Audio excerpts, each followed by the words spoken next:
परमेश्वर का पवित्र वचन मुझे सही राह दिखाता है और परमेश्वर का प्यार के बारे में बताता है।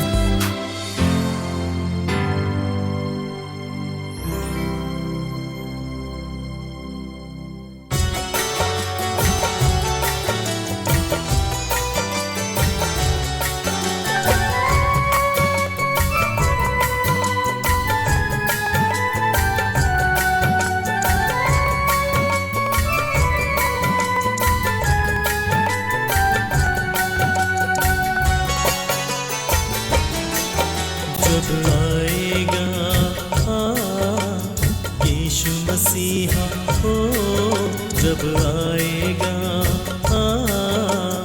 यीशु मसीहा हो, क्या पाएगा हम सबको तैयार, क्या पाएगा सबको तैयार, जब आएगा यीशु मसीहा, जब आएगा यीशु मसीहा।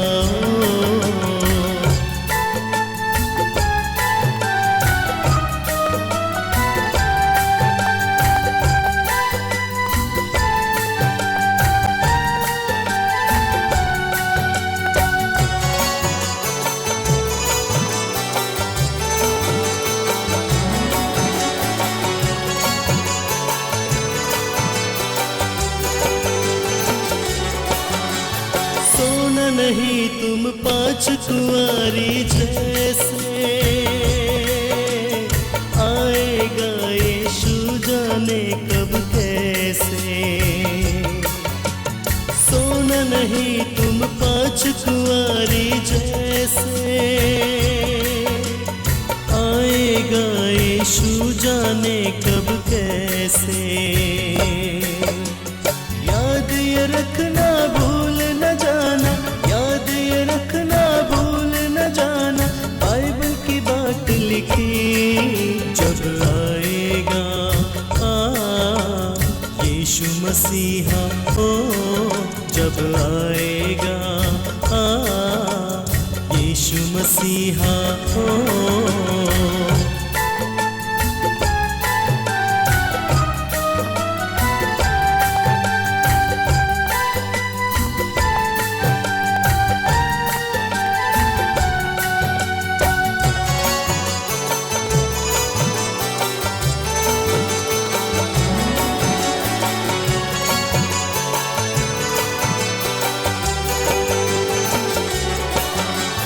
आत्मिकता में हर दिन बढ़ते रहना, स्तुति आराधना और करें प्रार्थना। आत्मिकता में हर दिन बढ़ते रहना, स्तुति आराधना और करें प्रार्थना। उसमें खोकर मग्न होकर, उसमें खोकर मग्न होकर करो सेवा मसीहा की। जब आएगा यीशु मसीहा, जब आएगा यीशु मसीहा।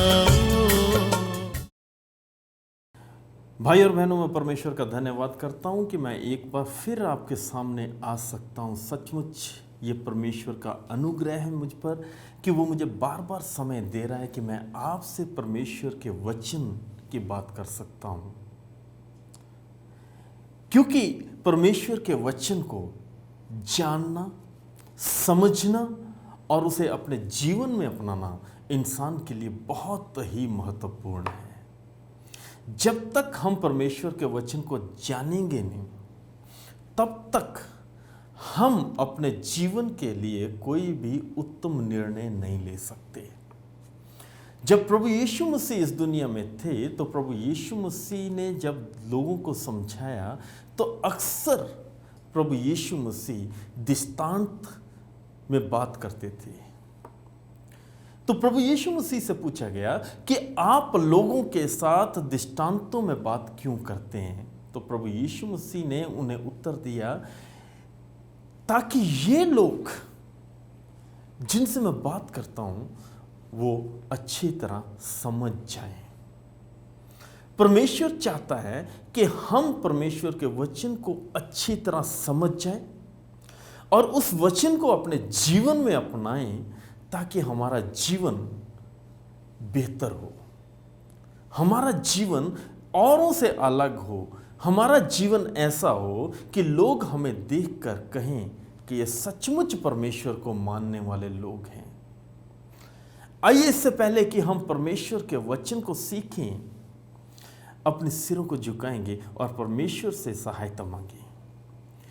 धन्यवाद करते हैं पिता परमेश्वर आज के इस अच्छे समय के लिए जो आपने हमें दिया कि हम आपके वचन को सीख सकते हैं, जान सकते हैं और वचन द्वारा आपको समझ सकते हैं।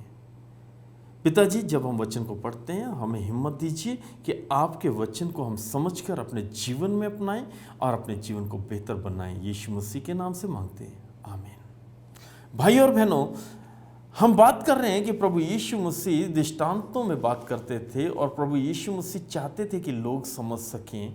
और आज मैं आपके सामने लूका रसूल की अंजील उसका 15 अध्याय से उन दृष्टांतों की व्याख्या करने जा रहा हूं जो उसमें दिए गए हैं। इसे हम जानते हैं कि यहां पर प्रभु यीशु मसीह खोई हुई चीजों के बारे में हमारे से बात कर रहे हैं। खोए हुए सिक्का, खोई हुई भेड़, और परमेश्वर का वचन हमें बताता है एक पिता जिसका पुत्र उससे अलग हो जाता है। पहला दृष्टांत जो लूका रसूल की अंजील 15 अध्याय में दिया गया है वो है खोई हुई भेड़ का दृष्टांत।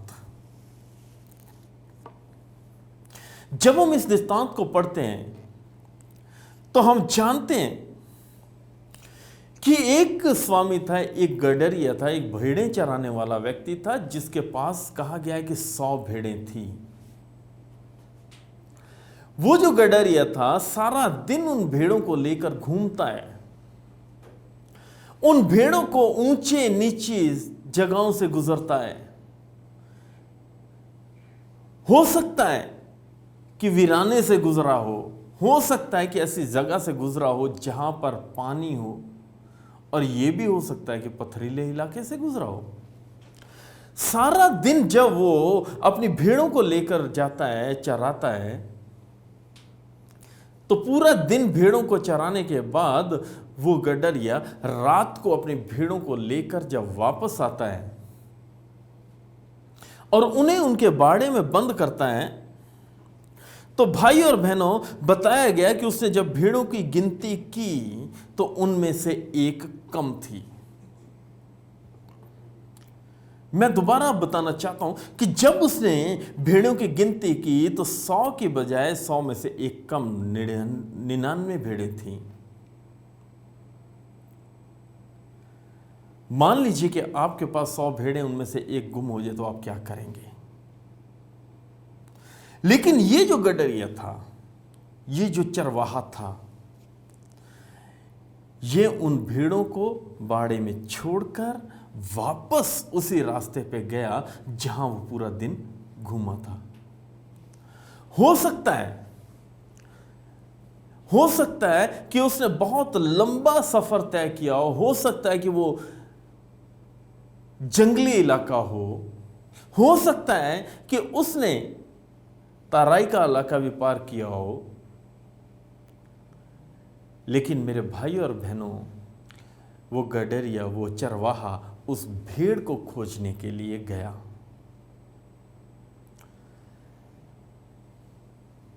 हम नहीं जानते कि उसने कितना सफर तय किया, लेकिन उसे उस भेड़ से प्यार था तो वो उस भेड़ को ढूंढने गया। हो सकता है कि उसने भेड़ का नाम भी रखा हो और वो उस भेड़ को पुकारता जा रहा हो। लेकिन परमेश्वर का वचन बताता है कि जब उसे उसकी वो भेड़ मिली तो वो उसे उठाकर, कंधे पे उठाकर वापस लेके आया। भेड़ कहां पर थी? हो सकता है किसी खाई में गिरी हो सकता है किसी झाड़ी में फंसी हो सकता है कि उस भेड़ पे और भी कई मुसीबतें आई हों। लेकिन मेरे भाई और बहनों, जब उस चरवाहे को वो भेड़ मिली तो वो इतना आनंदित हुआ, इतना खुश हुआ कि उसने भेड़ को अपने कंधे पे उठाया और वापस वाड़े में लेकर आया। दूसरे दिन उसने अपने संगी साथियों को, अपने जान पहचान वालों को, सबको अपने घर बुलाया और उसने कहा कि मेरी जो भेड़ खो गई थी वो मुझे मिल गई। उसने खुशी की क्योंकि वो जानता था कि उस भेड़ की क्या कीमत है, उसके लिए वो भेड़ कितनी मूल्यवान है, वो किस हद तक उस भेड़ को प्यार करता था। इसी प्रकार एक और दृष्टांत यहां दिया गया है कि एक विधवा के पास 10 सिक्के थे, उनमें से एक खो जाता है और जब उसका वो सिक्का खो जाता है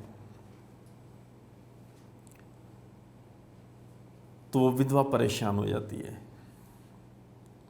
हो सकता है उस विधवा ने वो 10 सिक्के किसी जरूरी काम के लिए रखे हों। हो सकता है कि उस विधवा के काम को पूरा करने के लिए उसको 10 सिक्के ही चाहिए हों और उनमें से भी एक खो गया। तो उसने ढूंढना शुरू किया, उसने उसे ढूंढना शुरू किया। घर में झाड़ू लगाया होगा, उसने अपने कपड़ों को झाड़ा होगा, बिस्तर को झाड़ा होगा। तो जब उसे वो सिक्का मिला, कहते हैं वचन में लिखा, उसने भी बहुत आनंद मनाया, खुशी की। जो तीसरा दृष्टांत इसमें दिया गया है वो बहुत ही महत्वपूर्ण है। कहते हैं कि एक पिता के 2 पुत्र थे। हर मां बाप अपने बच्चे से बहुत प्यार करता है, बहुत प्यार से उन्हें रखता है। उन बच्चों को भी, उन पुत्रों को भी उनके मां बाप ने बहुत लाड प्यार किया, बहुत चाहते थे। लेकिन समय आया कि जो एक छोटा बेटा था वो पिता के पास आकर कहने लगा कि ये पिता, तू मुझे मेरा हिस्सा दे दे, मैं अब घर का काम नहीं कर सकता, खेतों में काम नहीं करना चाहता, मैं यहाँ पर नहीं रहना चाहता, मैं आगे जाकर, दूर शहर जाकर मैं कोई व्यापार करना चाहता हूँ, मैं चाहता हूँ कि बहुत आगे बढ़ूँ, तो आप मुझे मेरा हिस्सा दे दीजिए। पिता ने पुत्र को बहुत समझाया, लेकिन जब वो नहीं माना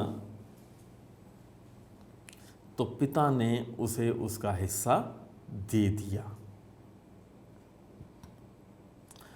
भाई और बहनों, जब उसने अपना हिस्सा ले लिया, उसके पास धन दौलत है, तो उसके साथी, उसके दोस्त भी उसके साथ हो लिए। उसके दोस्त उसके साथ जाते हैं, घूमते हैं, ऐश करते हैं और खूब खर्चा करते हैं। जो कुछ वो कर सकते थे करते हैं। मेरे भाई और बहनों, जब हमारे पास दौलत होती है तो कहते हैं कि सभी दोस्त होते हैं, और जब दौलत खत्म हो जाती है तो कोई भी साथ नहीं होता। ये नौजवान दूर देश चला जाता है और वहां जाकर ये अपना कुछ दिन आराम करते हैं, और ऐसी खुदा की इच्छा, ऐसा समय आया कि उस देश में अकाल पड़ गया, भूखमरी पड़ गई। इनके पास पैसा नहीं है, पैसा खत्म हो गया। नौजवान को कोई काम आता नहीं है क्योंकि उसने घर पे कुछ किया नहीं, घर का लाडला बेटा है। और आज की भाषा में यदि हम कहें ऐसे बच्चे को कि बिगड़ी औलाद है तो गलत नहीं होगा। तो जब उसके पास पैसे खत्म हो गए, वो काम की तलाश करने लगा। जहां भी जाता काम मांगता, लेकिन जब उसे कुछ आता नहीं तो किसी ने उसे कोई काम नहीं दिया। अंत में भटकता हुआ, धक्के खाता हुआ वो एक ऐसी जगह चला जाता है, ऐसे आदमी के पास चला जाता है जिसके पास सूअर थे, और उसे काम मिलता है उन सूअरों को सारा दिन बाहर घुमाने का।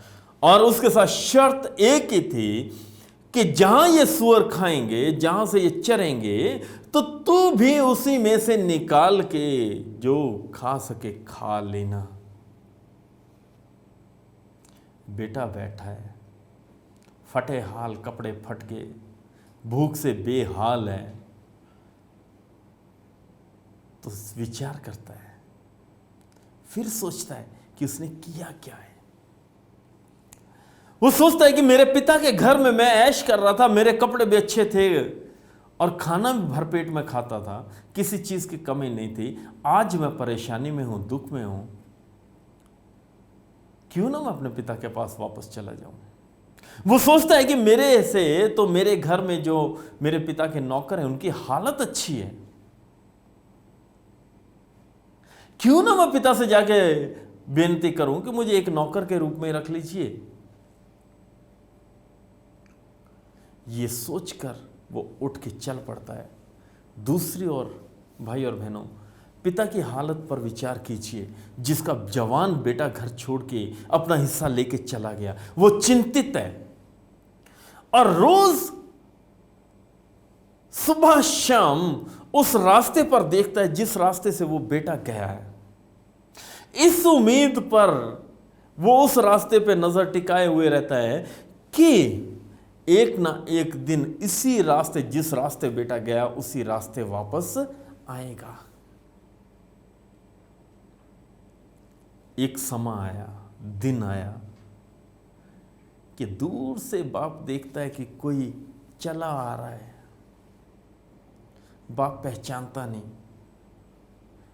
पिता को नहीं पता कि उसका पुत्र आ रहा है। उसकी हालत इतनी फटे हाल थी, इतनी बुरी हालत में था कि पिता पहचान नहीं पाता।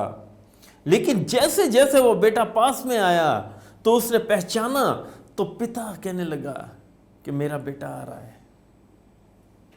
पुत्र आया, आकर पिता के पांव पड़ गया कि पिताजी मेरे से बहुत बड़ी भूल हुई है, आप मुझे क्षमा कीजिए। मैं आपका बेटा कहलाने के लायक तो नहीं हूं, लेकिन आप मुझे अपने नौकरों में से एक ही रख लीजिए। पिता उसे उठाता है, गले से लगाता है, क्योंकि पिता उसे प्यार करता है। भाइयों, इस कहानी में भी यदि हम देखें तो पिता अपने साथियों को, अड़ोस पड़ोस को, सबको बुलाता है और सबको अपने घर बुलाकर एक दावत करता है। नौकरों से कहता है कि मेरे बेटे को नहलाओ, इसको अच्छे से अच्छे कपड़े पहनाओ, इसको अंगूठी पहनाओ, इसकी हालत सुधारो ताकि ये देखने में मेरा बेटा लगे, ताकि उसकी वही हालत वापस बहाल हो सके, उसी हालत में वो आ जाए जिसमें वो पहले था। अच्छे से अच्छा भोजन तैयार किया गया। पिता खुशी मनाता है। दूसरी ओर वो बेटा जो पिता के साथ रहता है, बड़ा, जो खेतों में गया था, काम कर रहा था, वो खेतों से वापस आ रहा है और खुशी की आवाज़ सुनता है। तो वो पूछता है किसी से कि घर पे क्या हो रहा है। वो बताते हैं कि भाई, तेरा भाई वापस आ गया है। वो पिता से आके मिलता है कि कहता है, पिता, ये जो मेरा भाई अपना हिस्सा लेके चला गया था, जिसने सारा उजाड़ दिया, उसके आने पे तो खुशी मना रहा है, और मैं जो तेरे साथ हूं, जो मेहनत कर रहा हूं, कभी तूने मेरे लिए तो खुशी की नहीं। पिता कहता है कि बेटा, ये तेरा भाई मर गया था, जिंदा हुआ है, खो गया था, मिल गया है, भटक गया था, वापस आ गया। यदि आप मेरे भाई और बहनों इन तीनों दृष्टांतों पर विचार करें तो उसमें भी चरवाहा भेड़ को लेके आता है और खुशी करता है कि मेरी जो भेड़ खो गई थी, जो भटक गई थी, वो मुझे मिल गई है। विधवा भी खुशी करती है कि मेरा सिक्का जो खो गया था वो मेरे पास वापस आ गया, मिल गया है मुझे। यहां बाप भी खुशी मना रहा है और कह रहा है कि ये मेरा बेटा जो भटक गया था, खो गया था, मुझे वापस मिल गया है। प्रभु यीशु मसीह कहते हैं, मैं चाहता हूं कि वो आयत ही आपके सामने वो शब्द आपके साथ पढ़ दूं जो यहां लिखे हुए हैं। यहां लिखा है कि मेरे साथ आनंद करो क्योंकि मेरी खोई हुई भेड़ मिल गई। तो प्रभु यीशु मसीह कहते हैं, मैं तुमसे सच कहता हूं कि इसी रीति से एक मन फिराने वाले पापी के विषय में भी स्वर्ग में इतना ही आनंद होगा जितना कि 99 ऐसे धर्मियों के विषय में नहीं होता जिन्हें मन फिराने की आवश्यकता नहीं। खोए सिक्के वाले दृष्टांत में आप 10 पद देखिए, ये यहां लिखा, मैं तुमसे सच कहता हूं कि इसी रीति से एक मन फिराने वाले पापी के विषय में परमेश्वर के स्वर्ग दूतों के सामने आनंद होता है। और यदि हम उस बेटे का दृष्टांत देखें तो उसमें भी स्पष्ट है कि जब कोई परमेश्वर के पास वापस आता है तो स्वर्ग में आनंद होता है। भाई और बहनों, यह सच है कि इंसान गलतियों का पुतला, यह बहुत आसानी से हम कहते हैं, लेकिन कभी आपने सोचा कि प्रभु का अनुग्रह हमारे लिए काफी है, पर्याप्त मात्रा में है बचाने के लिए। उसने हमारे से इस हद तक प्यार किया है कि वो किसी भी कीमत पर हमें वापस पाना चाहता है। परमेश्वर चाहता है कि हम वापस लौट आएं। हम परीक्षाओं में पड़ते हैं, हम मुसीबतों से गुजरते हैं। परमेश्वर का वचन साफ कहता है कि तुम पर कभी कोई ऐसी परीक्षा नहीं आएगी कि जिससे तुम बाहर ना निकल सको, सहन ना कर सको।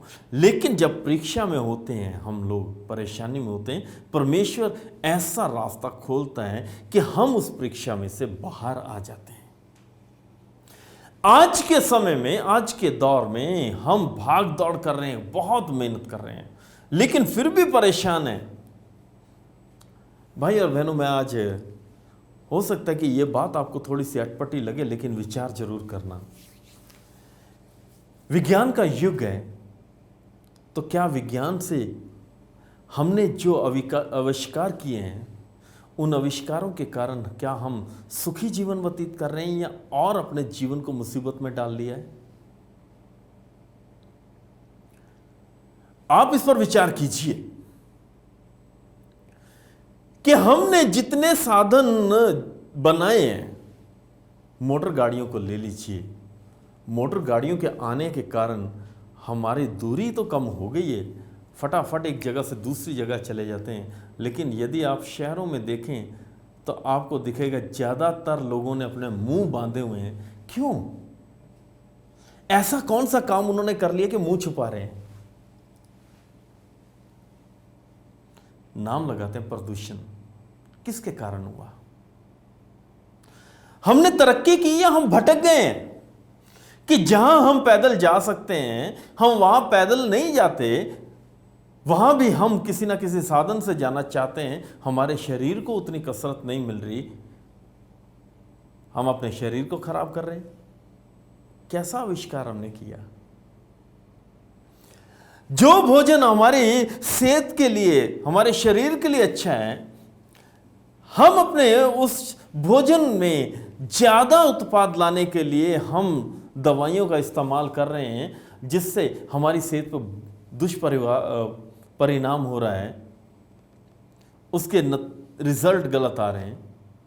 क्या हमने तरक्की की है या हम भटक गए? मेरे भाई और बहनों, चाहे हम कितनी भी तरक्की करें, कैसे भी आगे निकलें, लेकिन क्या हम जो कर रहे हैं परमेश्वर की इच्छा के अनुसार है?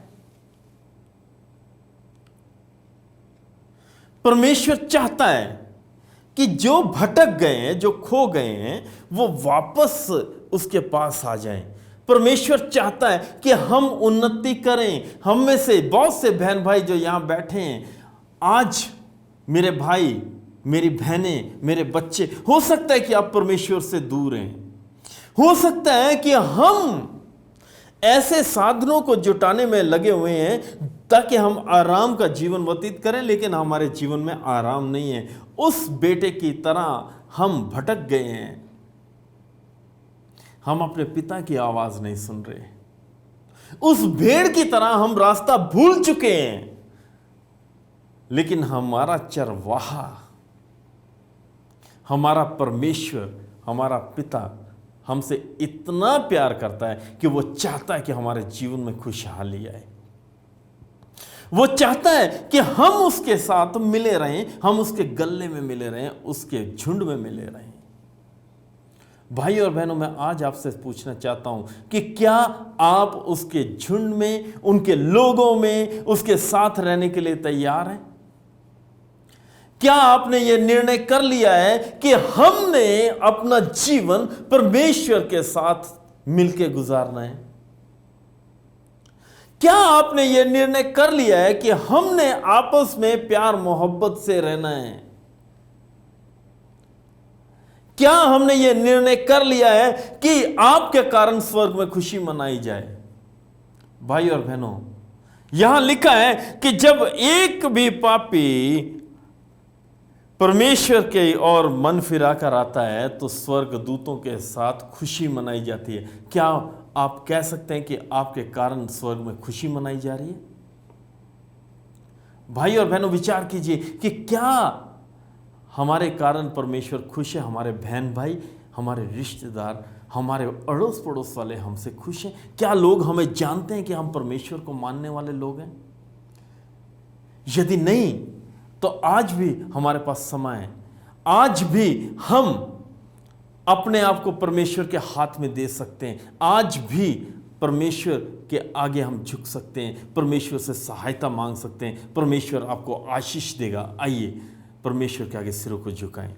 स्वर्गीय पिताजी, हम बेनती करते हैं कि इस अंतिम समय में इंसान होते हुए हम भटक जाते हैं, आपसे दूर हो जाते हैं। हमें हमेशा अपने पनाह में लीजिएगा, हमारे पे अनुग्रह कीजिएगा और हमें सही मार्ग दिखाइए ताकि हम आपके साथ मिले रह सकें, आपसे आशीषें प्राप्त कर सकें और सचमुच आनंदमय जीवन व्यतीत कर सकें। यीशु मसीह के नाम से मांगते हैं, आमीन।